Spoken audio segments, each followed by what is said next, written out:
Deep in the frozen Scandinavian forests, a revolutionary machine waits in silence. This is the Stridsvagn. Unlike any other main battle tank of its era, the S-tank completely eliminated the traditional rotating turret, opting for a fixed gun design. This radical choice allowed for an extreme slope on the frontal armor, providing immense protection while maintaining a remarkably low weight. To aim its fixed weapon, the tank relies on a highly advanced hydropneumatic suspension system, pitching the entire hull up or down. This unique mechanical ballet gives the vehicle exceptional gun depression and elevation, perfectly suited for the rugged, hilly terrain of Sweden. Horizontal aiming is achieved through precise, rapid track movements, utilizing a specialized transmission to turn the tank on a dime. The primary armament is a lengthened version of the legendary 105mm gun, permanently fixed to the hull for maximum stability. Fixing the gun to the chassis allowed engineers to install a highly reliable and incredibly fast automatic loading mechanism. Spent casings are cleanly expelled from a hatch in the rear, keeping the fighting compartment clear and reducing toxic fumes. This revolutionary autoloader grants the S-tank a blistering rate of fire, capable of sending a shell downrange every 3 seconds. The layout of the crew is just as unconventional, with the commander and driver sitting side by side, sharing primary controls. Both the driver and the commander have identical driving and firing controls, allowing instantaneous reaction to threats. A third crew member acts as the rear driver and radio operator, equipped with a complete set of reverse driving controls. This allows the tank to retreat at full speed, while keeping its heaviest frontal armor pointed directly at the enemy. Powering this mechanical beast is another engineering marvel, a unique dual-engine arrangement housed in the front of the vehicle. It pairs a reliable Rolls-Royce diesel engine for cruising, with a powerful Boeing gas turbine for high-speed combat maneuvers. This combination provides massive burst power when needed, ensuring the tank can traverse the most unforgiving Scandinavian landscapes. Placing the engines at the front offers an immense secondary layer of protection, shielding the crew from direct frontal penetrations. Later upgrades introduced a secret front-mounted fence, designed specifically to detonate incoming high-explosive anti-tank warheads prematurely. The S-tank is the ultimate defensive weapon, purpose-built to hold the line against overwhelming armored incursions. To maximize its defensive capabilities, every tank was equipped with a heavy-duty folding dozer blade under the front hull. In mere minutes, the crew can dig their own fighting position, lowering the tank's already minuscule profile beneath the surface. Once in a hull-down position, the Stridsvagn 103 presents virtually no target to the enemy, becoming an impenetrable bunker. Understanding the S-tank requires understanding Sweden. The terrain is a complex web of forests, marshes, and waterways. Bridging infrastructure in a war zone is never guaranteed, so the Swedish military demanded complete amphibious capability. A collapsible flotation screen is integrated into the upper hull, deployable by the crew in under 20 minutes. Once erected, this heavy armor marvel gracefully displaces the water, floating effortlessly despite weighing over 40 tons. Propulsion in the water is achieved simply by driving the tracks, pushing the vehicle across rivers at a steady pace. Upon reaching the opposite shore, the screen collapses instantly, returning the tank immediately to a combat-ready state. But it is in the harsh Scandinavian winter that the S-tank truly proves its exceptional mobility and survival design.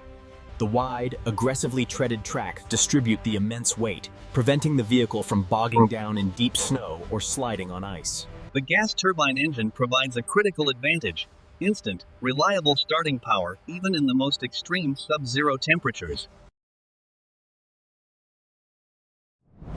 During the summer months, the geometric splinter camouflages. When winter falls, a coat of white wash transforms it back into a ghost of the tundra, awaiting its prey. While the main gun is fixed, the commander retains a fully rotating cupola, providing a panoramic view of the battlefield. Secondary firepower is provided by twin heavy machine guns rigidly mounted to the front hull, fired simultaneously with the main cannon. Target acquisition requires the entire vehicle to move, a flaw in offensive operations, but an acceptable compromise for defensive supremacy. Later variants were heavily upgraded with infrared and thermal imaging, ensuring the S-tank remained lethal even in the dead of night. Developed during the height of the Cold War, this machine was Sweden's direct answer to the looming threat of Soviet armored divisions. The S-tank wasn't just a vehicle, it was the physical embodiment of a unique military doctrine, built for survival, stealth, and lethal precision. Maintenance was streamlined. The entire dual-engine power pack could be swapped out in under an hour by a skilled crew. While the frontal armor relied on an extreme slope, the side profiles were protected by heavy steel skirts and compartmentalized fuel tanks. Swedish engineers cleverly used external fuel storage as spaced armor, neutralizing shaped charges before they reached the crew. The commander possessed full override capability, instantly taking control of driving and firing from the gunner if a sudden threat appeared.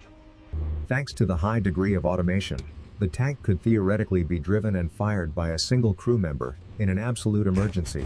Before firing, the sophisticated suspension locks rigid, absorbing the massive recoil of the 105mm gun without throwing off the aim.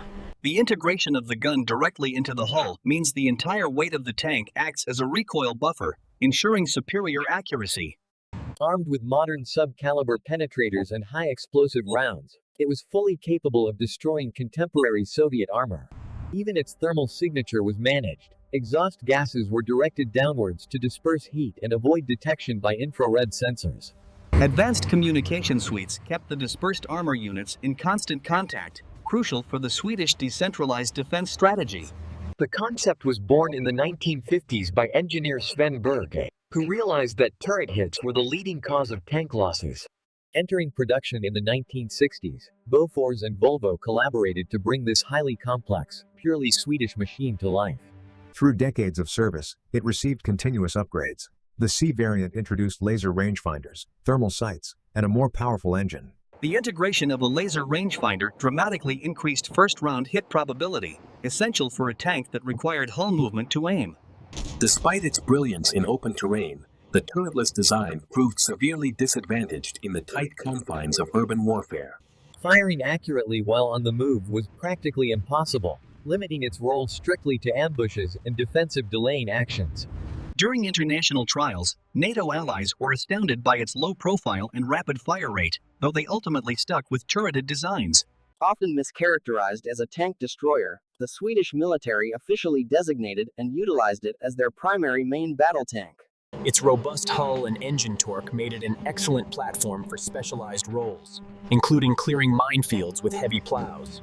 Command variants were equipped with extended communication gear, allowing officers to coordinate the complex defense of the Swedish borders. By the late 1990s, the end of the Cold War and the advent of advanced stabilized guns made the turretless concept obsolete. Today, the surviving S-tanks rest in museums, serving as monuments to a time when thinking outside the box was a matter of national survival. Its legacy is one of uncompromising engineering, a masterclass in designing a weapon system perfectly tailored to a specific environment. Even now, seeing the chassis dance and pitch to aim its weapon remains a breathtaking spectacle of mechanical ingenuity. The S-tank proved that a complex mechanical autoloader could be robust and reliable under the harshest battlefield conditions. The tactical doctrine of facing the enemy while retreating at highway speeds remains a unique footnote in armored warfare history. It was a machine born of the land it was meant to protect, utilizing the granite boulders and dense pines as its shield. Operating this machine required immense skill, demanding a crew that understood both driving and gunnery as a single, fluid action. Innovations like the secret anti-heat fence showed a military willing to experiment with unconventional armor solutions. When speed wasn't critical, the diesel engine provided excellent fuel efficiency, giving the tank an impressive operational range. But when the call came, the turbine awakened, transforming the sluggish beast into a high-speed interceptor. In combat, it was designed to strike from the shadows, delivering a devastating first blow before melting back into the woods. Its silhouette was so low that it was practically invisible behind a gentle hill or a standard hedgerow, a sniper's dream. The dual control system ensured that if the gunner hesitated, the commander could instantly take the reins, saving precious seconds. An S-tank position was easily identifiable by the mountain of spent brass left behind, a testament to its brutal rate of fire. To this day, military enthusiasts and historians revere the S-Tank for its audacious design and mechanical purity. It stands as a monument to the Cold War, a time when fear drove extreme innovation in the name of defense. A fixed gun that required an entire machine to move it, a concept so radical it has never been repeated. The Stridsvagn 103 was more than just a tank. It was the ultimate shield of the North, engineered to hold the line against impossible odds. The S-Tank may have retired from the front lines, but its legacy as one of history's most fascinating armored vehicles is forever cemented.